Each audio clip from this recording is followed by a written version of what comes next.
Welcome to the ultimate bucket list experience, the Inca Trail. Where are we? Okay, so we just stopped at the porterhouse for for breakfast, and we've been hanging out with our guide. Rodrigo. Yeah, Rodrigo. The Inca Trail to Machu Picchu starts at Ollantaytambo at kilometer 82 in the highlands of Peru. Get ready for a physically demanding adventure of a lifetime.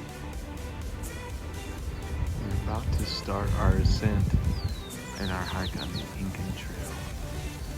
To start the trail, we go through passport control in the national park entrance, where we will encounter all of the incredible sights along the way to Machu Picchu. We're starting. There's our boy Roro Psycho and Katie. We've got the Flying Dutchman keeping up the rear. Our man Artur. This is insanely beautiful. Due to some political unrest, we were the only 4 in our group. We rarely encountered other groups of tourists doing the trek, and we had the entirety of the Andes to ourselves.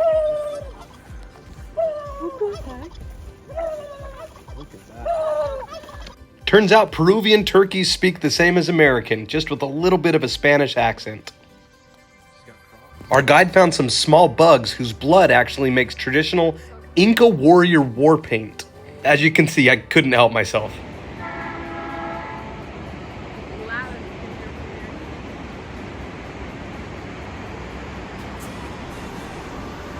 The first day of the trek took us through a lot of Quechua villages, where we met adorable little guys like this and other very interesting locals. The whole time, you're just amazed that people actually live in these remote yet beautiful places. So here we got Rodrigo. What are we eating here, my man? This is tuna. We grow here in this region, and we call them, in English, cricket pear. And it's so good. It's so fresh. Super For sweet. yourself, yeah. Super sweet, right? This is yellowfin tuna. Yeah. We saw red too. The Quechua word for prickly pear cactus is tuna. They ought to call this stuff chicken of the cactus, because that fruit is delicious. It's safely harvested by using an apparatus like this, a long stick with a cup on the end to safely pluck the fruit from the cactus petals. Those daring enough to brave the Inca Trail are rewarded with incredible indigenous sites like this 2, 3, even sometimes 4 times a day. There's nobody else around. You get to learn incredible history about these indigenous people, their engineering and archaeological feats. It's fantastic. This poor Inca chicken has had better days. As you can see here, the elevation gain of the Inca Trail is no joke. Okay, day 1 base camp of Inca Trail. There's running water up here. You've got flushing toilets. It's pretty remarkable. Even in the remote Andes, the Inca Trail is outfitted with some nice commodities and modern comforts. You've got running water at most campsites, flushing toilets. It's really sweet. Each trail company camps at the same spots along the way, so you'll get to know some of your other neighbors throughout the trip. It's really fun, and you can develop a nice competitive spirit with the other groups. We traveled with Alpaca Expeditions, aka the Green Machine. We had an awesome experience with them. We had the best tour guide we could have asked for. The food was phenomenal. Our porters were friendly, strong. Man, it was such a wonderful experience. 3 times a day, we were treated to a gourmet meal. All 4 of us in this little dining tent. It's so fun. Each morning in the Andes is an absolute gift. I feel like I'm familiar with some pretty rugged ranges back home, with the Wasatch Mountains in Utah, and with our family favorite, the Wind Rivers in western Wyoming. But honestly, nothing compares even slightly to the majesty of the Andes Mountains. The trail is steep, but so rewarding. Every single turn of the bend, you are rewarded with another breathtaking vista of this incredibly beautiful landscape.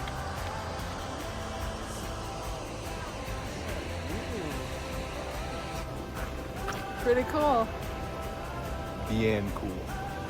My gosh, this is nuts.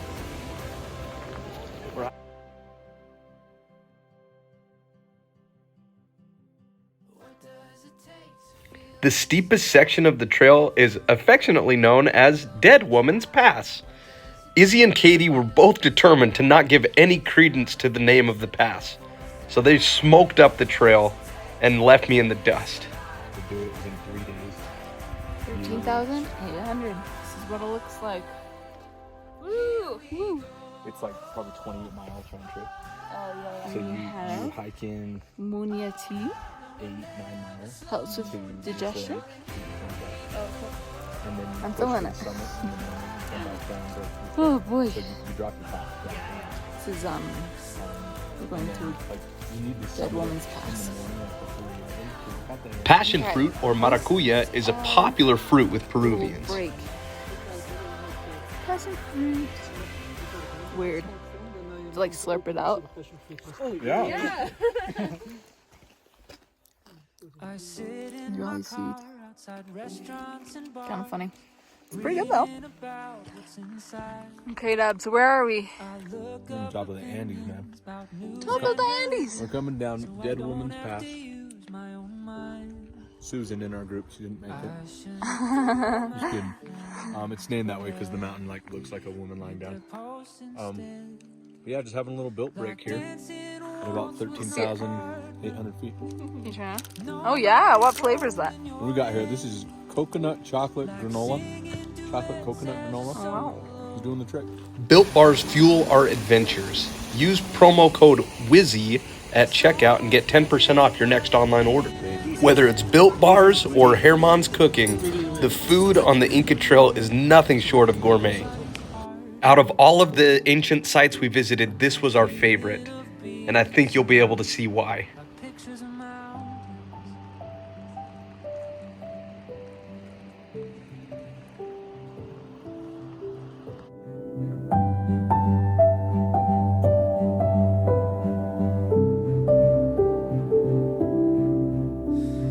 People are messy and life can get heavy.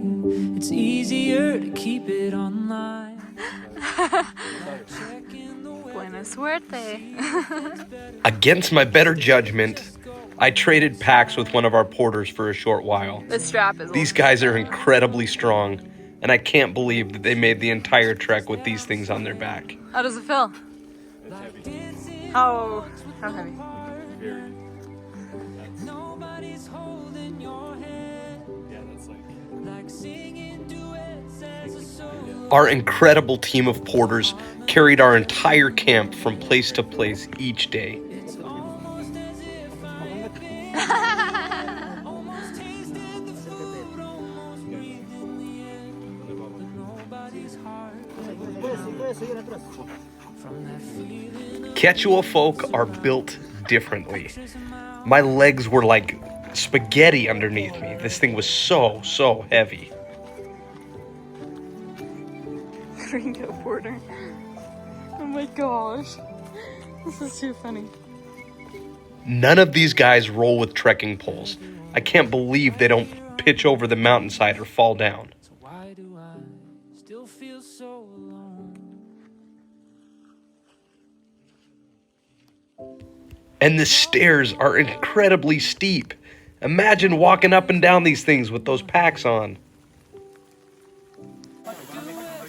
As soon as the pack comes off, the chef's hat comes on, and Herman turns this small tent into a laboratory of witchcraft and wizardry, where he cooks up the most amazing meals with hardly any resources at his disposal. This is some of the best food I've ever had, and it's cooked right here in a tent. And these guys pork. We don't give nearly enough credit to the majesty and advancements of science and engineering that these ancient peoples deserve. Imagine if they had staved off Columbus and the other Europeans. History might look a whole lot different. These llamas are the bosses of the mountain, and they know it. It took every inch of courage in me to push them along. It was terrifying.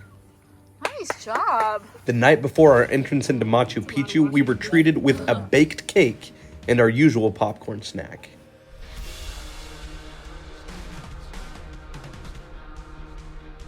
The final approach to Machu Picchu starts long before the sun gets up.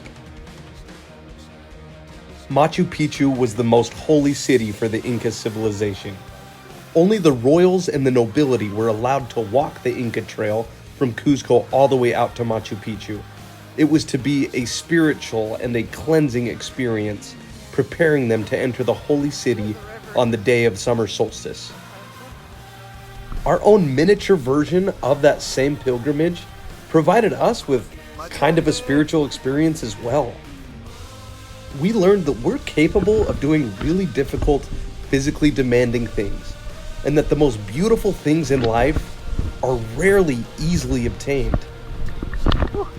On our journey through the Andes, we saw stuff that most people never get to see, and they're not made famous on postcards and screensavers, but they are just as beautiful, just as sacred, and just as important.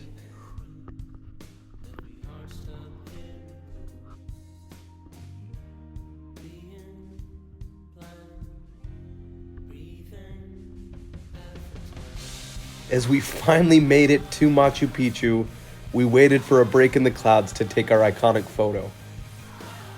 This little guy was only 3 weeks old and had become separated from his mother. We watched over him as best we could until he got reunited with his true Inca llama mama.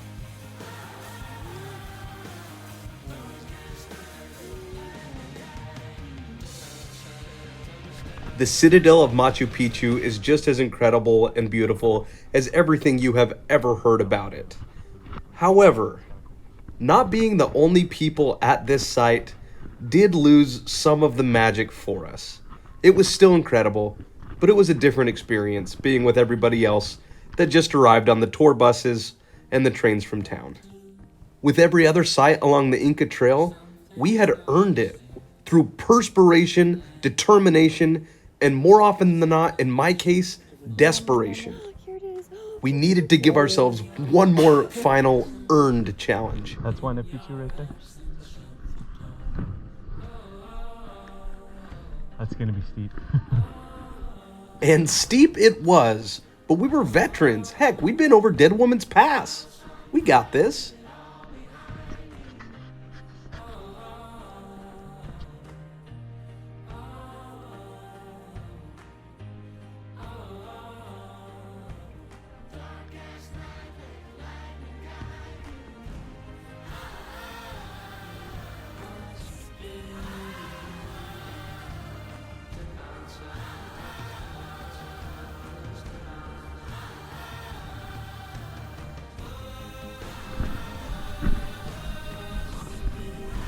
Sweaters off, you know we're getting serious.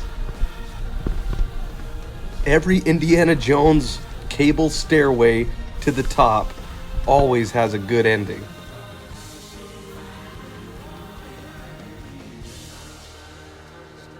And Huayna Picchu was certainly no exception. These stairs are so narrow, so steep, make sure you hang on to the handrail. They're there for a reason.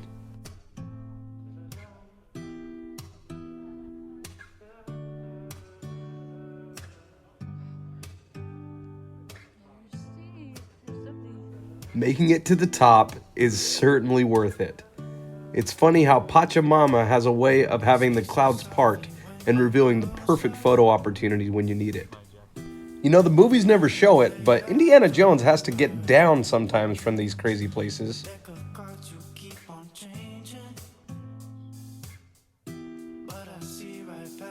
It was about here where I was telling myself that I was as skinny as I had ever been in my life.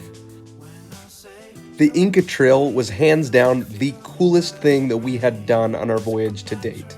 Find out how we try to top it by subscribing to Wizzy's Walkabout and see where we go next.